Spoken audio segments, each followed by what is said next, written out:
Today is Friday, December 1st, and we're going to go around the bases with our MLB insider at the New York Post. He is none other than Jon Heyman. Jon, how you doing, man?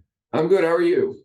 I'm doing well, and the winter meetings are set to start this Sunday. I know you're going to be heading down there in Nashville. Looking forward to seeing the coverage down there and hopefully some breaking news for some of the locals here in New York. But, Jon, I want to start off with some of the top stories. The Juan Soto rumors have gone rampant this week with the Yankees, specifically tied into the trade talks. We've heard rumors that names have been exchanged, the talks are ongoing, and there's been this ongoing discussion of should the Yankees go all in for Juan Soto? Is that the piece that's going to, bring them to that next step from the 82 and 80 finish last year? So, Jon, can you set the record straight? What's the latest you have on Juan Soto trade rumors right now?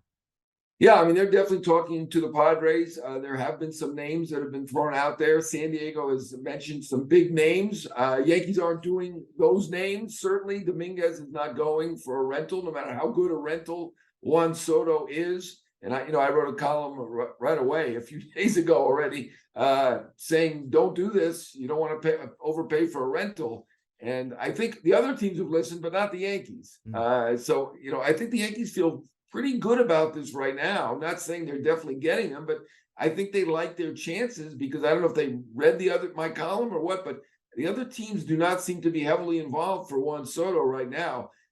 Teams do not love the idea of rentals. They want a guy with at least 2 years to go, so they have him for a length of time, not just 1 year. And this is a guy who's going to make about $31 to $32 million in arbitration. Great player, obviously one of the top 5 hitters in the game, along with Yordan Alvarez and Seager. I mean, Ohtani, Judge, you can throw in there certainly. A great hitter. And that certainly would benefit the Yankees. Hitting was their issue, and they certainly are very interested. Right now, they feel their chances are pretty good. And I think it's not only because they're interested, it's because they're kind of thinking, who else is going to do this? I mean, the other 2 teams that were mentioned by Hector Gomez, a journalist, were the Mets, which to me makes little sense, right? Because they're really not going for it, I don't think. They think they're going to try to be competitive next year, but I don't think they're going for it. So a rental, to me, you're basically buying him so you could try to convince him to stay long-term more than for the year. Is that worth it? I kind of doubt it.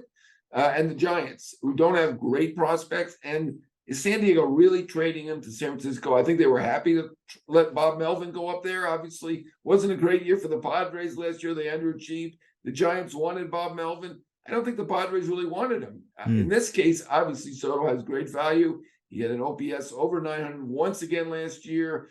OPS plus was 158. This is a terrific player. Yankees feel pretty good about it. And, just looking at the players that they could potentially give up for him, obviously they're not giving up Volpe. They're not giving up Dominguez, even though names were mentioned. Thorpe, we shall see. I don't think the Yankees want to give up Thorpe. I think the Yankees like Michael King. We'll see if they're willing to give him up. He looked like he can become a starter for them this year. Clark Schmidt's a possibility. There are some other possibilities. They got a kid named Chase Hampton, very good young pitcher in the minors. The Yankees, I think, are really going to be pretty tough here and not give up those guys that San Diego's looked for so far.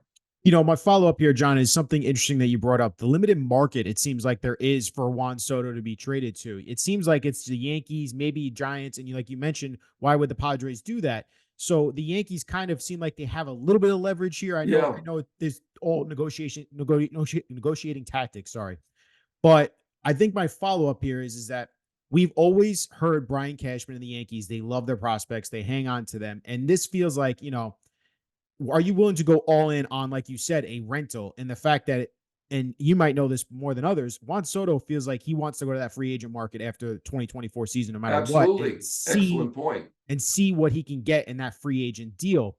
So do the Yankees risk, trading him for a rental and hoping that 1 year of getting him in New York, getting him in the Yankees organization, seeing how it plays out, and it's like, this is what you can be long term, and that could do better for you in the free agent market in the after the 2024 season. So do you feel like that is worth the risk, no matter what you named a Drew Thorpe? Like, that shouldn't really hang up, I feel like, a Juan Soto deal. You're talking about a proven superstar. Right. Well, when I wrote the column, I didn't know the names involved. Now we've heard Thorpe is one of the names. I personally don't think that's going to get you Juan Soto. I think you'd have to do better than Thorpe. Even if the Yankees don't want to put him in a package, they'd rather do a different package without him, and I get it. you're not going to be able to sign him long term. The other thing you mentioned, he's a year from free agency. He's got Scott Boras as an agent. We already know that he turned down 440 million. Don't know if that had some deferrals or what in the deal, but he's going to be looking north of $500 million. So, he's going to want a free agent deal before he's a free agent, and understandably so. He's going to be a free agent at age 25 in less than a year. So, you're not going to be able to sign him. The benefit to getting him, obviously, he's one of the best hitters in the game and enhances your lineup, gives you a great 1-2 punch with Judge, and they have some other guys who should be better than they were last year, or hopefully healthier in the case of Rizzo and some others. They go from a lineup that hit 227, second worst in baseball, to potentially one of the better lineups again in baseball. And the other benefit is that you get them for a year and you get to kind of schmooze them for a year. And whether that gives you an advantage, I don't know. I do think that having that short porch, that might give them an advantage. We'll see. I don't know. But I will say, again, for a rental, I'm not in favor of giving up huge Dominguez or Spencer Jones or somebody like that. If it comes to push comes to shove and it's just Drew Thorpe, yeah, I would say fine. But it's going to be a package, including Drew Thorpe. So it's not probably as easy as we're making it out to be. Yeah, and real, just to wrap this up, John, the whole crux of this is that the Padres need to shed salary in order to get rid of Juan Soto. We think so. I mean, they've never been a team that's done it. It's not in their DNA. Unfortunately, their beloved, revered owner, Peter Seidler, passed on. That may change the way they operate things, but we're not sure of that. It does feel like they probably need to cut some payroll. It does feel like they need pitchers. They lost the Cy Young winner, at least for now, Blake Snell. The best reliever in the National League last year, Josh Hader, Waka, Martinez, Lugo. They've got 5 free agent pitchers. So certainly, I'm sure King is a name that they'd love to have. But right now, his stock is way up there. And, for now, I'm not so sure the Yankees would give him up in a deal for Juan Soto. It's going to be interesting to see how it plays out. I wouldn't rule out another team like Boston or the Cubs or somebody else getting involved. But for now, if it's the Giants and the Mets in the division, the Mets really not playing for 2024, I get why the Yankees are playing hardball. Can't blame them. Yeah, no, you can't blame them, John. Like you said, it will be interesting to see how that plays out. And if the trigger gets pulled during the winter meetings when you're down there, I'm looking forward to seeing you break that news, hopefully. All right, let's go to our next topic. No predictions there. No predictions. I won't ask you for predictions, obviously. Yamamoto. The market seems to be blowing up for him. That price tag seems to be going higher and higher because of so many interested teams that are rumored. I mean, why wouldn't you be interested, right, John? In a 25-year-old pitcher, this guy's won multiple versions of the Cy Young in Japan. He's got a array of pitches. So where does Yamamoto stand on this market right now and all the interest in him? Well, I mean, I think the Yankees feel like they have a legitimate chance. I'm sure that the Mets must feel they have a legitimate chance. I know other teams think, for whatever reason, that the Mets have a good chance. We shall see if that comes to pass. We've heard that there was a preference for the West Coast. Not sure if that's true. That certainly wouldn't fit into the scenario where the Mets and the Yankees are kind of battling it out. Obviously, we've heard a lot of teams, basically all the big market teams and some of the mid-market teams in on Yamamoto. That includes the Red Sox, the Cardinals, the Cubs, the Giants, the Dodgers. I've heard the Diamondbacks, the Tigers, the Phillies. So it's a long list of teams, and this is why, I mean, we predicted 200 million. He may go north of that at this point. 25 is a big deal, just like when Soto's a free agent, he's 25 next year. Harper was a young free agent. Now he wasn't coming off a great year like Yamamoto is. A-Rod was a 25-year-old free agent. We remember these 25-year-old free agents because they're few and far between, and they all do very, very well. Now, this is a 5'10" right-hander who doesn't throw 98 like Senga. I've seen him I've watched some of the video, and he has hit 96, occasionally 97. He's obviously very poised, very athletic. 25. I mean, the results are there. He looks like he's great. He's going to do extremely, extremely well. Is he going to be better than Senga? I mean, Senga was one of the best.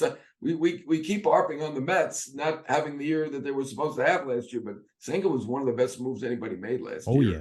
If he's as good as Senga, that's pretty good. And Senga signed for $75 million. Yeah, and it seems like you said that price tag for Yamamoto it's soaring. It's going to be pricey, and it's going to be interesting to see how much he signs for and where he signs ultimately. The next topic I want to talk to you about is another Japanese star in Shohei Ohtani. Obviously, we've talked about him all year leading up to this offseason. His market, it's let's put it this way. It doesn't feel like there's many leaks coming out. Oh, No Otani's really leaks. favoring. And so what do you have, John? What can you say about Shohei Ohtani? Is this deal going to get done? Like how quickly? Like how Well, it'll get large? done. Yeah, that one I Yeah, can say. It'll get it'll done. get I don't done. know how But quickly. I don't know how quickly We're either. hoping potentially at the meetings. Certainly, that would be a big forum with all of baseball there, and that would be nice for them from a PR standpoint. But they want to get the best deal that they can. So no guarantees there at all. You know, I've said for a year the Dodgers are the favorite. They've won consistently. They're in the neighborhood basically. He lives in Newport Beach. He has a driver who's the translator, Ipe, so he can drive. It's a bit of a hike with traffic, obviously, in LA if he wants to stay in Newport, but he loves Southern California. That's the word. Again, we're reading tea leaves on this. It's a guess. Don't have the information that we normally have with free agents. They're keeping it quiet. Sometimes a little snippet comes out. Toronto admitted they're in and want him, and we'll see. I mean, obviously, that's been a good team. That ballpark plays pretty straight up. It's not the hitter's paradise that it was, apparently, for whatever reason. And maybe that will affect them. We know the Giants and the Cubs are at least in to some degree. You hear that they're in big, but we really don't know. And, you know, the Giants, that ballpark, I think, is an obstacle. Tough one for a left-handed hitter. Cubs would be interesting. That would be a fun place for Ohtani to end up. But right now, you hear the Cubs, you hear the Giants, you hear the Dodgers, and you hear the Jays. I know the Yankees have checked in. I'm sure the Mets have checked in, but that's a big price tag for the Mets. That Steve Cohen tax, 110% now. $60 million a year becomes $126 million with that tax. That's quite a bit. So not counting on the Mets, but you never can count them out. But right now, we're going to name the Dodgers, the Giants, the Cubs, and the Jays as the favorites. interesting, the Blue Jays you mentioned, and you wrote about them this week. If they potentially sign Shohei Ohtani, what could be the next moves there for Toronto that you teased about? Well, I think at that point they would consider trading Bichette. I mean, there's been rumors out there about Bichette being on the market. They may be gauging things now in case they get Ohtani. I don't see how they trade Bichette if they don't get Ohtani. That doesn't happen. So we have to consider that a long shot at this point because we really don't know what their chances are on Ohtani. Vlad Guerrero's another guy they probably would talk about. I don't know. He was a second in MVP a couple of years back. Was not as good last year. Certainly would still have big value. But, you know, that's if they trade Ohtani, I think. Yeah, interesting, John.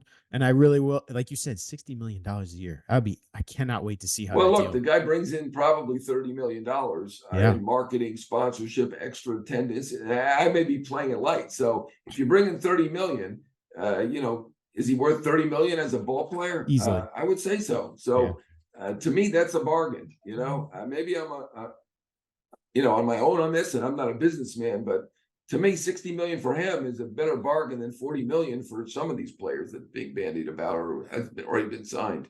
It's a good point, John. It really is. And I want to bring this all home. I know that, like I said, this is a very busy time. So the starting pitching market, we saw Luis Severino sign with the Mets. It hasn't moved yet. So there are some names out there. Where do you see this starting pitching market? The big names like Snell. Yeah. Where could these guys land?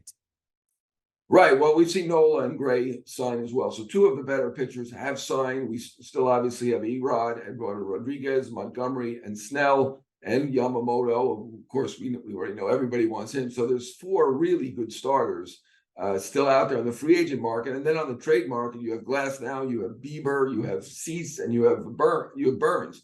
I personally think Burns will probably stay in Milwaukee. They're about to wrap up their deal with Jackson Churio, the center fielder, 19 years old, at a record deal for someone who's never played in the big leagues. And look, Milwaukee doesn't like to regenerate, rebuild, whatever you want to call it. They like to play to win every year. And if you trade Burns, you've really diminished your chances to win this year. Obviously, they've already lost Woodruff, but Burns, Peralta in that division, even though everybody's done something so far, to improve themselves. St. Louis is better. The Cubs are better, I think.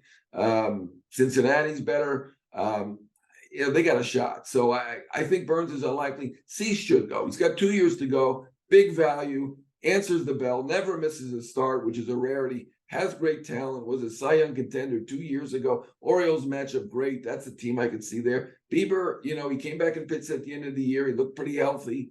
He could be traded because that Cleveland does those kind of things, and he's willing to sign long term. So I think that there's a possibility that he could go. So his value would be higher than, let's say, not higher necessarily than Soto, but higher because he's willing to extend now, whereas Soto, very unlikely to extend at this point. Glass now, $25 million 1 year in Tampa. That's a lot of money for them. So I think it's likely that he's going to get traded as well. So trade market's big too. That's 8 pitchers. That's still going to be great money for those 4 pitchers that are out there on the market because, obviously Montgomery helped Texas win the World Series. Yep. Erod has been a consistent pitcher. And if you look at his record, it's pretty similar to Montgomery. He should do pretty well. I think we're talking about 9-figure contracts for both of them. Wow. Yamamoto is going to go over $200 million at this point. These guys who are free agents at this point are going to do well. And Snell, he won the Cy Young. 1.2 ERA over his last 22 starts, half of everybody else. So he's a dominant left-hander, doing it in the big leagues. Doesn't have the innings that some other guys have.